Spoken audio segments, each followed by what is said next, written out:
পবিত্র কোরআনুল কারীম ফুরকানুল হামিদে মহান আল্লাহ পাক রব্বুল আলামিন বলেন, কুল ইন্নামা আনা বাসারুম মিসলুকুম ইউহা ইলাইয়া। আল্লাহ রব্বুল আলামিন পবিত্র কোরআনুল কারীম ফুরকানুল হামিদের মধ্যে বলেছেন যে, হে নবী, আপনি বলেন দুনিয়ার মানুষকে যে আমি তোমাদের মতন একজন মানুষ। এই আয়াতটাকে নিয়ে কিছু বাতিল ফেরকা বা কিছু গায়ের মুকাল্লিদ, কিছু ওয়াহাবি কাদিয়ানি, তারা এই আয়াতটার গালাত ফায়দা উঠিয়ে থাকে। মতলবটা তারা উল্টো করে নেয়। কি মনে করে যে নবী আমাদের মতনই সাধারণ একজন মানুষ।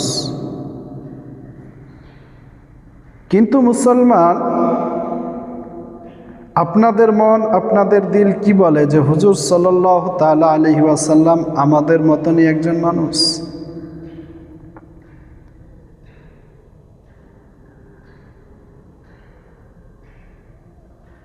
শরীয়তের দৃষ্টিতে কোরআনুল কারীম এবং হাদিস শরীফকে যদি সামনে রেখে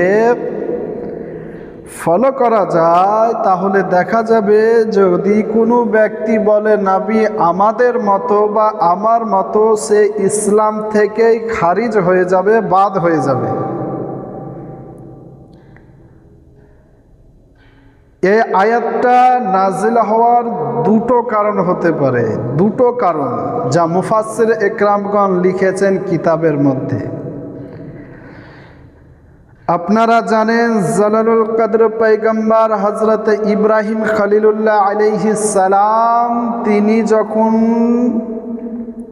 নবুয়ত প্রকাশ করলেন এবং যখন ইসলামের দাওয়াত দেওয়া শুরু করলেন, তো ইব্রাহিম পয়গম্বর আলাইহিস সালামকে নমরুদ যখন গ্রেফতার করেছিল, তো নমরুদ ইব্রাহিম আলাইহিস সালামকে প্রশ্ন করেছিল যে, হে ইব্রাহিম,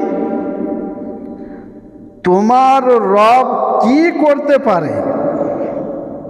তো ইব্রাহিম পয়গম্বর আলাইহিস সালাম তিনি বলেছিলেন যে আমার রব মানুষকে জীবিতও করতে পারে, মারতেও পারে।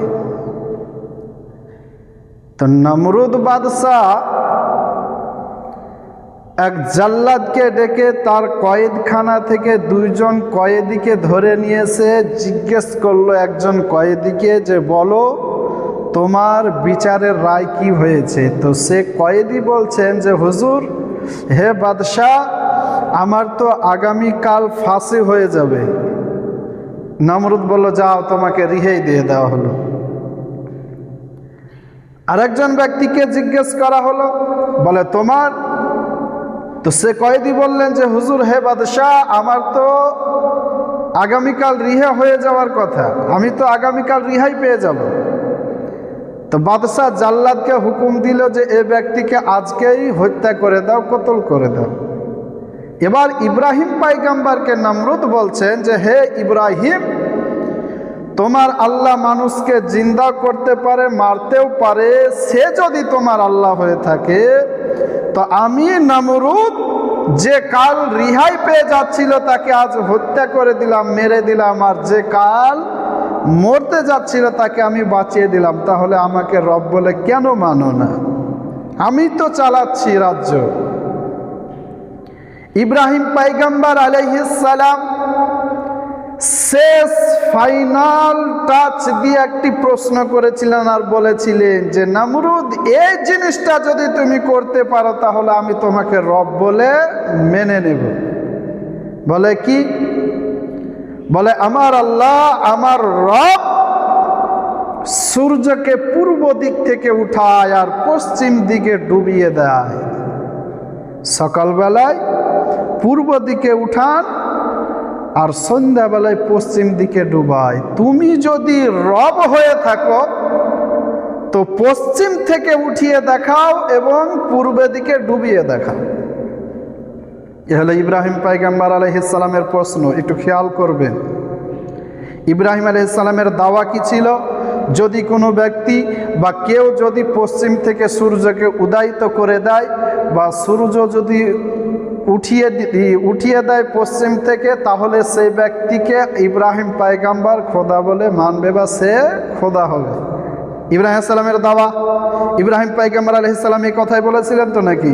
হ্যাঁ, ইব্রাহিম পয়গম্বর আলাইহিস সালামের প্রশ্নটা এবার আপনি এখানে রাখেন।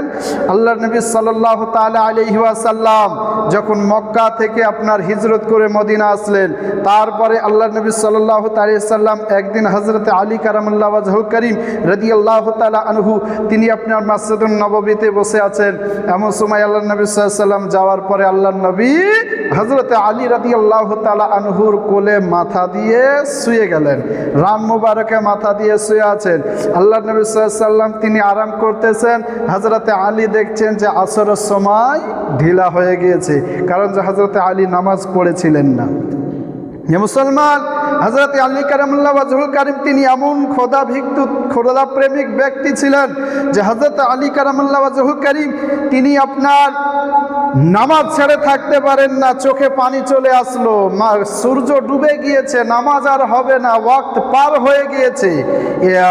হযরতে আলী কারামাল্লাহু ওয়াজহুল কারীম তিনি আপনার চোখ দিয়ে যখন অশ্রু ঝরেছে, অটোমেটিক রাসূলুল্লাহ চেহারা মোবারকে পানি পড়েছে। আল্লাহর নবী চোখ দুটো খুলে দিয়ে বলে, হে আলী তোমার চোখে পানি কারণ কি?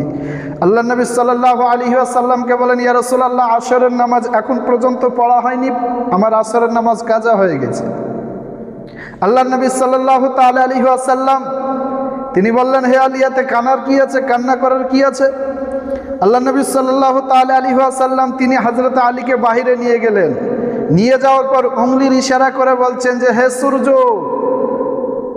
তুমি যদি আল্লাহ পাক রব্বুল আলামিনের হুকুমে চলে থাকো, তা আমি মুহাম্মাদুর রাসূলুল্লাহ আল্লাহর প্রিয় বান্দা, প্রিয় হাবিব বলতেছি, তুমি পুনরায় আসরের ওয়াক্ত হওয়ার সমতুল্য চলে এসো। আল্লাহর নবী সাল্লাল্লাহু আলাইহি ওয়াসাল্লামের হুকুম করার সঙ্গে সঙ্গে সূর্য পাল্টে উঠে চলে এসেছিলেন। সেই হাদিস শরীফের মধ্যে একটা বর্ণনা রয়েছে। তাহলে হযরতে ইব্রাহিম খলিলুল্লাহ আলাইহিস সালাম তিনার প্রশ্ন ছিল, যে ব্যক্তি সূর্যকে পশ্চিম দিক থেকে উঠিয়ে দিবে সে ব্যক্তি খোদা হবে।